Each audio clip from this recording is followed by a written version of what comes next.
तो स्वागत है आप सबका मेरे एक और नए ब्लॉग में। और अभी मैं हूँ धर्मनगरी कुरुक्षेत्र के ज्योतिसर में। ये जो जगह है, इसी जगह पे भगवान श्री कृष्ण ने अर्जुन को गीता का उपदेश दिया था, गीता का पाठ पढ़ाया था और यहीं पे ही उनको अपना विकराल स्वरूप दिखाया था, इसी जगह पे। इसका नाम ज्योतिसर है। ज्योतिसर का मतलब होता है, ज्योति का मतलब हो प्रकाश देने वाला, और जो सर का तात्पर्य है, यहाँ पे इस कुंड का उल्लेख किया गया है। और अगर आप देख पा रहे हैं, यहाँ पे एक वट वृक्ष है इस कुंड के पास में। इसी वक्त वृक्ष के नीचे उन्होंने गीता का उपदेश दिया था आज से 5000 वर्ष पहले, और जहाँ उन्होंने अपना विशाल स्वरूप दिखाया था ये वाली जगह है। तो चलिए दिखाते हैं आपको यहाँ का थोड़ा इसका नज़ारा पास से चलकर। अभी 5000 वर्ष पुराने उस अवशेष को, जो आज महाभारत कालीन के उस साक्ष्य को हमारे सामने प्रस्तुत कर रहा। तो चलिए चलते हैं पास में और दिखाते हैं यहाँ का गीता उपदेश स्थली।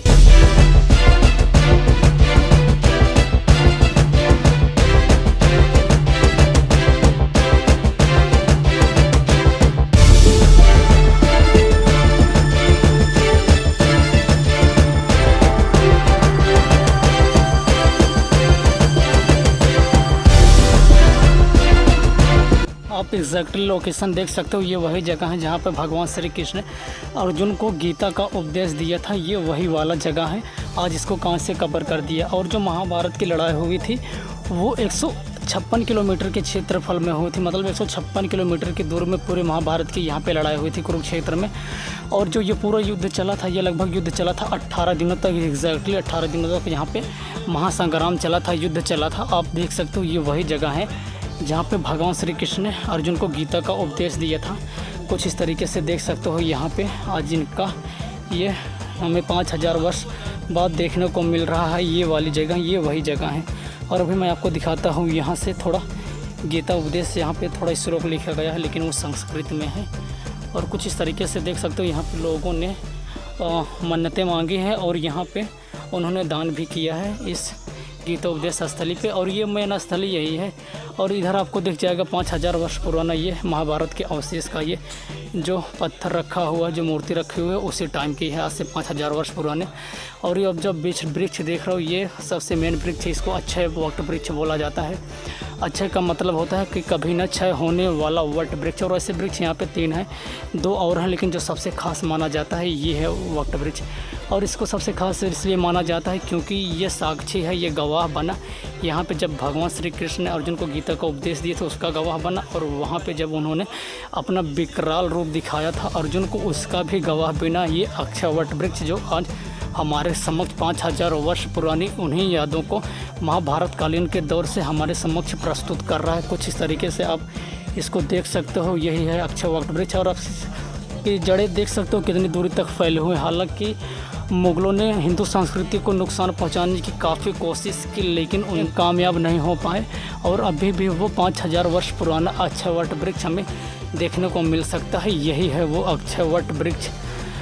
और जो महाभारत की लड़ाई के 18 दिन तक यहाँ पे जो खूनी संग्राम चला था, और इसी कुरुक्षेत्र के अंदर 156 किलोमीटर की दूरी पर लड़ा गया था पूरा महाभारत का युद्ध। और यहीं पे वो गीता का उपदेश दिया था, गीता को ज्ञान दिया था अर्जुन को। जब अर्जुन यहाँ से विचलित हो रहे थे महाभारत की रणभूमि से, वो कह रहे थे कि भाई ही भाइयों पर बाढ़ कैसे चलाए, उनका संहार कैसे करे, तब अर्जुन को यहाँ पे भगवान श्री कृष्ण ने गीता का उपदेश दिया था, गीता का पाठ पढ़ाया था, गीता का ज्ञान दिया था। और इसके थोड़ी ही दूर पे आप इधर देख जाएंगे, यहीं पे उन्होंने अर्जुन को अपना विशाल स्वरूप दिखाया था कृष्ण भगवान ने अर्जुन को। अभी मैं उसके पास ले चलता हूँ, एक बार मैं फिर आपको दिखा देता हूँ गीता उपदेश स्थली, यही देख सकते हो। और इधर आपको 2 वट वृक्ष और देखने को मिल जाएंगे जो लगभग 5000 वर्ष पुराने, जो सबसे मेन वट वृक्ष है अक्षय वट वृक्ष, ये वही वाला है। चलिए मैं अब आपको इसके पास ले चलता हूँ जहाँ पे उन्होंने उसका विकराल रूप दिखाया था अपना कृष्ण भगवान ने अर्जुन को। और सामने आपको ये सरोवर देखने को मिल जाएगा, यहाँ पे बनाया गया है। एक बार मैं आपको कुछ इस तरीके से दिखा सकता हूँ। हालांकि ये पहले कांच से कवर नहीं किया गया था, लेकिन बाद में इसको कांच से कवर कर दिया। एक अच्छी बात यह है कि पुरानी धरोहर स्थल है, कोई इससे नुकसान ना पहुँचाए, क्योंकि डस्ट वगैरह आती हैं तो गंदा हो जाता है। इसीलिए यहाँ पे एक बहुत ही अच्छा काम किया गया है।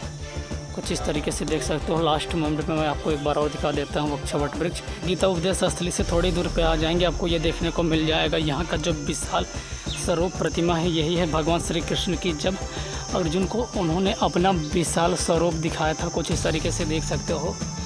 यहाँ पे धूप है इसीलिए ये क्लियर नहीं दिख रहा। यही है इनका कृष्ण भगवान का विशाल स्वरूप जो उन्होंने अर्जुन को दिखाया था।